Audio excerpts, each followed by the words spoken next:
തൃശൂർ ജില്ലാ ജനറൽ ആശുപത്രിയിൽ ഡയാലിസിസ് മുടങ്ങിയതിനെ തുടർന്ന് രോഗികളുടെ പ്രതിഷേധം. ഡയാലിസിസ് നിരന്തരമായി മുടങ്ങിയതോടെ രോഗികൾ RMA ഉപരോധിച്ചു. 9 മാസമായി ഡയാലിസിസ് യന്ത്രങ്ങൾ തകരാറിലാണെന്നാണ് ആരോപണം. 4 പുതിയ യന്ത്രങ്ങൾ ഉടൻ എത്തിക്കാമെന്ന ഉറപ്പിൽ പ്രതിഷേധം അവസാനിപ്പിച്ചു. തൃശൂർ കോർപ്പറേഷന്റെ ചുമതലയിലുള്ള ജനറൽ ആശുപത്രിയിലാണ് മാസങ്ങളായി ഡയാലിസിസ് യന്ത്രങ്ങൾ പണിമുടക്കിയത്. പ്രശ്നം പരിഹരിക്കാതെ സ്വകാര്യ ആശുപത്രികളെ ആശ്രയിക്കാൻ RMO നിർദ്ദേശം നൽകിയതോടെയാണ് രോഗികൾ പ്രതിഷേധവുമായി എത്തിയത്.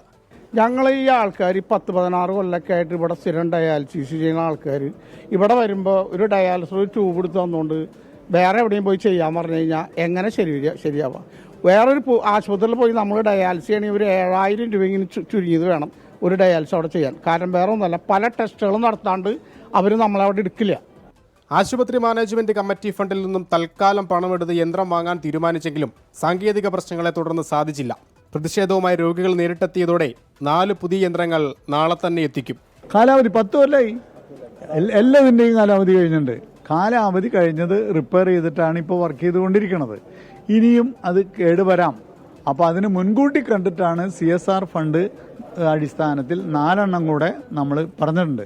ഇപ്പോൾ 4 എണ്ണം വന്നാൽ നിലവിലുള്ള പ്രശ്നങ്ങൾ നമുക്ക് തീർത്തെടുക്കാൻ പറ്റും. നിലവിലുള്ള യന്ത്രങ്ങളിൽ ഭൂരിഭാഗവും കാലാവധി കഴിഞ്ഞവയാണ്.